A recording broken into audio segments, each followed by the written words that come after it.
வாயில போட்டிருக்கீங்களா? திரு கோபண்ணா, உங்களுடைய கருத்து. இப்போ கலைஞர் மகளிர் உரிமை திட்டம் இருக்கு, மாதம் 1000 ரூபா கொடுக்குறாங்க. கிட்டத்தட்ட 1,15,00,000 பேர் கொடுக்குறாங்க. இது மாதம் கொடுத்துட்டு வராங்க. இந்த பொங்கல் சமயத்தில் இலவச தொகுப்பு அது கிட்டத்தட்ட 276 கோடி ரூபாயில் கொடுக்குறாங்க. இந்த 1000 ரூபா கொடுக்கறதுன்றது நிதி நெருக்கடி இருக்குது தமிழக அரசு. இந்த நிதி நெருக்கடி எப்படி வந்ததுன்னு பார்க்கணும். 2021 அதிமுக ஆட்சி விலகுகிற போது 5,70,000 கோடி ரூபாய் கடன் வச்சுக்கிட்டு போன நிலையில் தான் 2021 ஆட்சிக்கு வந்த உடனே, பதவியேற்ற உடனே கொடுத்த வாக்குறுதிகளை நிறைவேற்றிய சாதனை படைத்த முதலமைச்சர் தமிழக முதலமைச்சர் மு.க. ஸ்டாலின். கொடுத்த வாக்குறுதியை பதவியேற்கிற மேடையிலேயே கையெழுத்திட்டு, கோப்புகளை கையெழுத்திட்டு, அந்த உணர்வு அவர்கிட்ட இருந்தது. தொடர்ந்து பார்த்தீங்கன்னா முதலமைச்சரின் காலை உணவு திட்டம், அது வந்து மேனிஃபெஸ்டோவில் சொல்லலை, செஞ்சிருக்கார். புதுமை பெண் திட்டம், இப்படி விடியல் பயணம் நிறைய சொல்ல முடியும். இந்த நிதி நெருக்கடி வர்றதுக்கு காரணமே அதிமுக ஆட்சி. கிட்டத்தட்ட 2006 63,848 கோடி இருந்தது திமுக வர்றப்போ. 2011 1,14,000 கோடி தான். அறிவித்ததும் அறிவிக்காத நிறைய திட்டங்கள் நிறைவேற்றப்பட்டிருக்கு, இல்லைன்னு கிடையாது. ஆனா வழக்கமா கொடுக்கப்பட்டு வந்த 1000 ரூபாய் நிதி இப்ப நிறுத்தப்பட்டிருக்கிறது காரணம் இந்த வருஷம் தேர்தல் இல்லை அப்படின்ற ஒரு குற்றச்சாட்டை நிராகரிக்க முடியுமா? நீங்க சொல்லுங்க.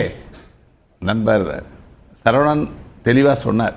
இயற்கை சீற்றத்தின் காரணமாக கடும் பாதிப்பு தமிழ்நாடு சந்தித்து வருகிறது. கடனை பற்றி பாஜக பேசுவதற்கு அருகதை இருக்கா? அதாவது 1947 2014 வரைக்கும் மொத்த கடன் இருந்த அரசுகள் 67-70 வருஷத்தில் மொத்த கடனே 55 லட்சம் கோடி. இந்த 10 ஆண்டுகளில் அந்த கடன் 150 லட்சம் கோடி அதிகரிச்சிருக்காங்க. இப்போ இன்னைக்கு கடன் 205 லட்சம் கோடி. இவ்வளவு ஒரு திவாலா நிலையில் இன்றைக்கு ஒன்றிய அரசு இருக்கிறது. மறுபடியும் நிர்மலா சீதாராமன் 14,13,000 கோடி கடன் வாங்க ப்ரப்போசல் பண்ணிக்கிட்டு இருக்காங்க. இதுதான் நிலைமை. இப்படி இருக்கிற நிலைமை போது தமிழ்நாடு அரசினுடைய கடனை பற்றி பேச வேண்டியதில்லை. இன்னைக்கு 2021 அதிமுக ஆட்சியை விட்டு வெளியில போனப்ப கோவிட் காரணமா அரசுக்கு வரக்கூடிய நிதி பெரிய அளவுக்கு குறைஞ்சிச்சு, வருவாய் குறைஞ்சிச்சு. அதன் காரணமா ஒரு மிகப்பெரிய சிக்கலை மக்களும் எதிர்கொண்டாங்க. ஆனா எல்லாத்தையும் மீறி 2,500 ரூபாய் கொடுத்தாங்க. ஒரு மாடல் கவர்மெண்ட் அப்படின்றது எவ்வளவு நிதி சிக்கல் இருந்தாலும் மக்களுக்கு தேவையான, அது எளிய மக்களுக்கு உதவி செய்யக்கூடிய 1000 ரூபாயை நிறுத்தலாமா? இன்றைக்கு இருக்கிற அரசு எந்த கடன் சுமையோடு பொறுப்பேற்றதுன்னு பார்க்கறதுக்கு தான் 5,70,000 கோடி கடனில் தான் இந்த அரசுக்கு முதல் காலடி வைத்தது. அடுத்து நீங்கள் பார்த்தீங்கன்னா இன்றைக்கி மத்திய ஒன்றிய அரசு வந்து இன்றைக்கி முதல்ல இவர் நல்லா தெளிவாக பதில் சொல்லியிருக்கார். தங்கம் தென்னரசு அவர்கள் இது குறித்து பதில் சொல்லியிருக்காரு. சரவணனும் சொன்னார். பொதுவாக நான் சொல்கிறேங்களே, இந்த பேரிடர் கடந்த ஆண்டு புயலால் ஏற்பட்ட பேரிடர்களுக்கு 2028 கோடி தமிழ்நாடு அரசு செலவு பண்ணியிருக்கு. இது ஒரு கூடுதல் செலவு, எதிர்பாராத செலவு. பேரிடர்களுக்கு மாநில நிதியிலிருந்து செலவு 37,000 கோடி கேட்டதுக்கு 276 கோடி தான் கொடுத்துருக்காங்க. அதே போல் பொங்கல் தொகுப்புக்கு 280 கோடி செலவு பண்ணுறாங்க. ஆக மகளிர் உரிமை தொகையை முன்கூட்டியே கொடுக்கறதுக்கு, அந்த 1000 ரூபா கொடுக்கறதுக்கு முயற்சி பண்ணுறாங்க. ஒவ்வொரு மாதமும் கொடுத்துட்டு வராங்க. நான் கேட்குறேன், ஒன்றிய அரசு இருக்குல்ல, அது திமுக அரசு அறிவித்த திட்டம் இல்ல, மகளிர் உரிமை தொகை திட்டம் என்று திமுக அரசு மாசம் 1000 ரூபாய் கொடுத்துட்டு இருக்கீங்க. அதனால பொங்கலுக்கு ஏற்கனவே கொடுக்கப்பட்ட ஒரு நிதியை நிறுத்தும் போது அதுக்கு நிதி சுமையை காரணம் காட்டுறது அப்படின்றது. திமுக எம்பிக்கள் 40 பேர் இருக்காங்க. நாடாளுமன்றத்தில் முறையிடணும், சட்ட போராட்டம் நடத்தணும். அதை செய்யாம மக்களை தண்டிப்பது எந்த வகையில் நியாயம்? ராமதாஸ் கேட்கிறாரு. இந்த பரிசு, இந்த பொங்கல் பரிசு இருக்குல்ல, இது வந்து 1000 ரூபான்றதை அந்த மாதத்தில் மகளிர் உரிமை தொகையில் 1000 ரூபாய் பெறுகிறார்கள். அதனால நிதி சுமையின் காரணமாக தான் கொடுக்க முடியல. ஒன்று கொஞ்சம் இருங்க, 2 கோடியே 20 லட்சம் ரேஷன் அட்டைதாரர்கள் இருக்காங்க. 1.5 கோடி தான் மகளிர் உரிமை தொகை பயனாளர்கள் இருக்காங்க. ஏறக்குறைய 50% பேருக்கு 1000 ரூபாய் கிடைக்கல. எல்லாருக்கும் கொடுக்க முடியாதுங்க. இந்த பணம் யாரு? மக்கள் வரி பணம். எல்லாருக்கும் இப்படி தகுதி உள்ள இல்லத்தரசிகளுக்கு அது கொடுக்குறோம். அவங்களுக்கு வீடு இருக்கக்கூடாது போல நிபந்தனைகள் இருக்கு. வசதி இருக்கிறவங்களுக்கெல்லாம் கொடுக்க முடியுமா? அது மக்களுடைய பணத்தை தூக்கி யாருக்கு வேணா கொடுக்க முடியாது. போன வருஷம் அனைவருக்கும் தான் சார் கொடுத்தீங்க. அது வேற இல்ல, போன வருஷம் அனைவருக்கும் தான் 1000 ரூபாய். அதற்கு முந்தின வருஷமும் அனைவருக்கும் 1000 ரூபாய். அதாவது பொங்கலுக்கு மட்டும் கொடுத்தீங்க. மாசம் கொடுக்குறாங்க இலவச பேருந்து பயணம் அனைவருக்கும் கொடுக்கக்கூடிய 1000 ரூபாய் நிறுத்திட்டு நான் கேட்கிறேன், பாஜகவை கேட்கிறேன், 2014 கொடுத்த வாக்குறுதி என்ன? வேலையில்லா திண்டாட்டத்தை போக்குவோம், ஆண்டுக்கு 2 கோடி பேருக்கு வேலை, அப்புறம் விவசாயிகள் வருமானத்தை 2 மடங்காக கூட்டுவேன், எம்எஸ்பி விலையை கூட்டுவேன். என்னென்ன வாக்குறுதி கொடுத்தீங்க? ஏதாவது ஒரு வாக்குறுதி நிறைவேற்றினீர்களா?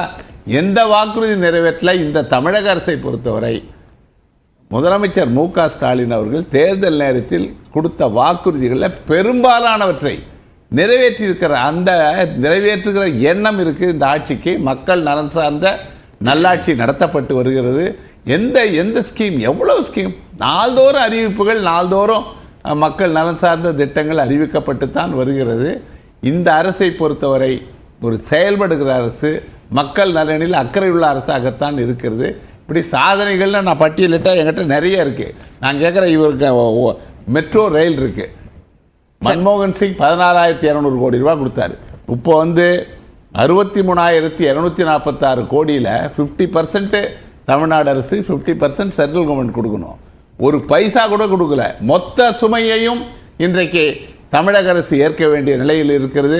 ஆனால் அதே நேரத்தில் நீங்கள் பார்த்தீங்கன்னா Nagpur metro, Kochi metro, Gurgaon metro, Pune metro எல்லாவற்றையும் ஒன்றிய அரசு அந்த சுமையை ஏற்றுக்கொண்டு தமிழ்நாடை ஃபண்ட் ரிலீஸ் பண்ணாங்க. தமிழ்நாடு முதலமைச்சருக்கு நன்றியும் சொல்லியிருக்காரு.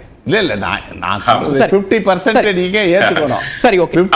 சரி, இது முதல் சுற்று கருத்தா எடுத்துக்கிறேன். இல்ல, அவருக்கு பதில் சொல்லிறேன். கலை ரொம்ப நேரம் காத்திருக்காரு. திரு கலை, நிதிச்சுமை தான் காரணம் என்று தமிழ்நாடு அரசு ஒரு விளக்கம் சொல்றாங்க. அதுதான் யதார்த்தமா? எல்லா அரசுகளுக்கும் நிதிச்சுமை இருக்கிறது, இல்லைன்னு சொல்ல முடியாது. நீங்க ஒரு விஷயம் சொல்றேன், அதிமுக அரசு ஆட்சியில் இருந்தப்ப அவங்களோட உச்சபட்ச வருமானமே 60,000 கோடி தான். ஆனால் இந்த அரசுக்கு பல்வேறு கட்டணங்களை மும்முறை உயர்த்தி இருக்கிறாங்க. டாஸ்மாக் வருமானம் கூடி இருக்குது பல மடங்கு. ஸோ 2 மடங்குக்கு மேலே 1,30,000 கோடி வரைக்கும் இவங்களுக்கு வருமானம் வருது. வருமானம் கூட வருது இவங்களுக்கு. அதே சமயத்தில் அதிமுக அந்த பெரிய அளவுக்கு சுமையை விட்டுட்டு போச்சு. வருமானம் கூட வருதுன்றதை ஒத்துக்கிறோம். ஆனால் அதே நேரத்தில் இந்த வருஷம் அதிக அளவுக்கு இயற்கை பேரிடர்களை சந்திச்ச மாநிலங்கள் தமிழ்நாடு ஒன்று. அதிக அளவுக்கு பொருளாதார இழப்பு சந்திச்ச மாநிலங்கள் தமிழ்நாடு ஒன்று. அதிமுக ஆட்சியில், அதுவும் எடப்பாடி அவர்களுடைய ஆட்சியில் 4.25 ஆண்டில் 3 கடும் புயல்கள் தாக்குதல் ஏற்பட்டது. மத்திய அரசு என்ன பெருசாக பண்ணிச்சு? ஒன்றும் பண்ணலை. இந்த வெள்ள நிவாரணம்ங்கிறது இப்போ எஸ்டிஆர்எஃப் என்டிஆர்எஃப் ஃபண்டை மட்டும் வச்சுக்கிட்டு அதான் தர முடியுங்கிற ஒரு நிலைப்பாட்டு மத்திய அரசாங்கம் தமிழகத்தை பொறுத்து எடுக்கிறது. அது மிகப்பெரிய தவறு. அந்த தவறை யூபி ஆட்சியும் செஞ்சிச்சு. திமுக பங்கு பெற்ற யூபி ஆட்சியும் அதுதான் பண்ணாங்க. என்ன கொடுத்தாங்க? தானே புயலுக்கு 107 கோடி தான் கொடுத்தாங்க.